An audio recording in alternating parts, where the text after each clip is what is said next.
नमस्कार दोस्तों, फिर से एक बार हमारे शायरी पे चर्चा में आपका स्वागत है। दोस्तों, राहत इंदौरी जी के साहब के जो भी शायरियाँ लिखी है, उस शायरी में जो एक लहजा था उनका, वो कमाल का था। जो अगर आखिर के दो शायरी में भी देखेंगे, अगर बुलाती है मगर जाने का नहीं, इस गज़ल के दो आखिरी शेरों को भी देखेंगे तो आपको समझ में आ जाएगा। और उसका एक जो शेर का ये है लहजा है, वो हमारे दिल से कैसे जुड़ता है।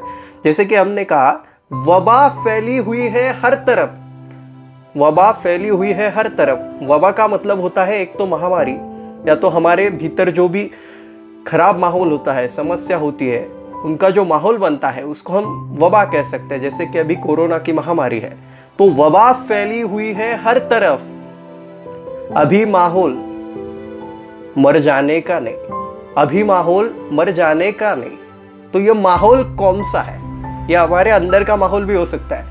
वबा तो हमारे अंदर भी भरी हुई थी, वबा तो हमारे अंदर भी भरी होती है, वबा तो बाहर भी भरी होती है। समस्या तो अंदर भी होती है, समस्या तो बाहर भी होती है। लेकिन जो समस्याओं को मात देते हैं, जो समस्याओं से नहीं डरते, उनका अभी माहौल गर्म हो सकता है, अभी माहौल खराब हो सकता है, लेकिन उस माहौल से हमें क्या चाहिए?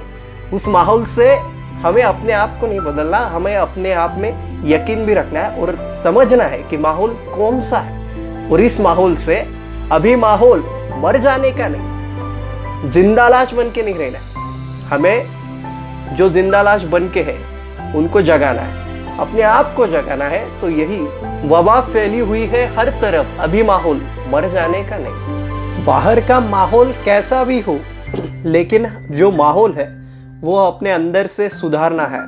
जो एक स्वस्थ माहौल है, वो माहौल हमें अपने आप के लिए बनाना है, जो हमें पॉजिटिव एटीट्यूड के लिए जाएगा, वो हमें सकारात्मक प्रेरणा देगा, जो माहौल हमें शांत रखेगा। बाहर की दुनिया कितनी भी अशांत क्यों ना हो, लेकिन हमें वो शांत रखेगा, ऐसे माहौल की ज़रूरत है। राहत इंदौरी ने वो सितारे नोच कर ले जाऊंगा मैं, घर खाली हाथ जाने का नहीं, ये जो शेर कहा था उसकी जो लिंक लगती है ना, वो गर्दन नापता है नाप ले, वो गर्दन नापता है नाप ले। आप लाइफ के किसी भी स्टेज पे चले जाओ, किसी भी फील्ड में हो, स्टूडेंट हो या जॉब कर रहे हो या फिर कॉरपोरेट में हो, अपना बिजनेस हो, कोई भी फील्ड हो, लेकिन जहाँ पे जाओगे ना, सितारे नोच कर ले जाऊंगा मैं, खाली हाथ घर जाने का नहीं। खाली हाथ तो आने का ही नहीं है, ये तो पता है, क्योंकि मेरा रास्ता है, जो हमने अपने वो पुराने सेगमेंट में चर्चा की थी। लेकिन इस शायरी का कनेक्शन जो है गज़ल के ये आखिर के शेर में आता है कि वो गर्दन नापता है नाप ले, मगर जालिम से डर जाने का नहीं, जालिम से डर जाने का नहीं। फिर ये दुनिया भी जालिम हो सकती है ना, कि जो वो मतलब सिर्फ हमने एक आदमी को या बंदे को नहीं गिरा है, वो कोई भी हो सकता है। जो भगवान मानते हैं या वो है, जो नहीं मानते उनके लिए कोई अलग होगा। वो गर्दन नापता है नाप ले, मतलब कोई दूसरा बंदा भी हो ना, जो हमारी कंपैरिजन कर रहा है या कुछ भी कर ले, वो हमें कितना नाप ला है नाप ले, उनको कितना हमें देखना है देखने दो, क्योंकि उनकी नज़र तो हम पे ही पड़ी रहेगी। उनके पास करने के लिए कुछ ज़्यादा नहीं है, लेकिन हमारे पास करने के लिए बहुत कुछ हो सकता है। तो वो गर्दन नापता है नाप ले, मगर जालिम से डर जाने का नहीं। वो जालिम हमारे आसपास भी हो सकते हैं, वो जालिम सिर्फ वो होता है, वो जालिम हो ही नहीं सकता। वो तो हमारे लिए इतनी बड़ी लाइफ दिया है भगवान, तो वो हमें नापना नहीं है, वो तो हमें सपोर्ट करता है ना। हम जब प्रे करते हैं तो हम एक पॉजिटिव थॉट उससे जाते हैं, उस पॉजिटिव थॉट हमें खुद को बनाता है। अगर वही है, वो गर्दन नापता है नाप ले, वो कोई भी हो सकता है।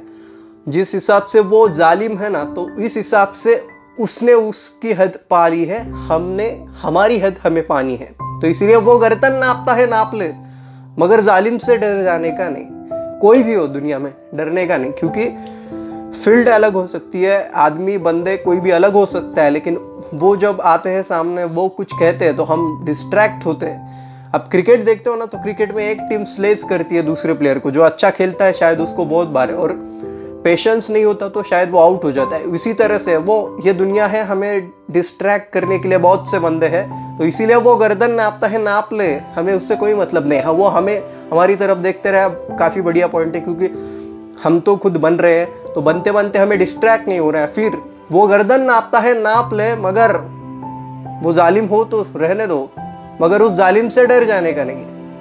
तो यही होता है। और ये जो तथ्य रखता हूँ जो मेरा खुद का है कि जब बुलाती है मगर जाने का नहीं, ये जब राहत इंदौरी साहब ने लिखा था ना, तो ये बहुत कमाल की बात है कि राहत इंदौरी साहब खुद को एक्सप्रेस करते वक्त ये कहते थे कि बुलाती है मगर जाने का नहीं, उम्र के लिहाज से।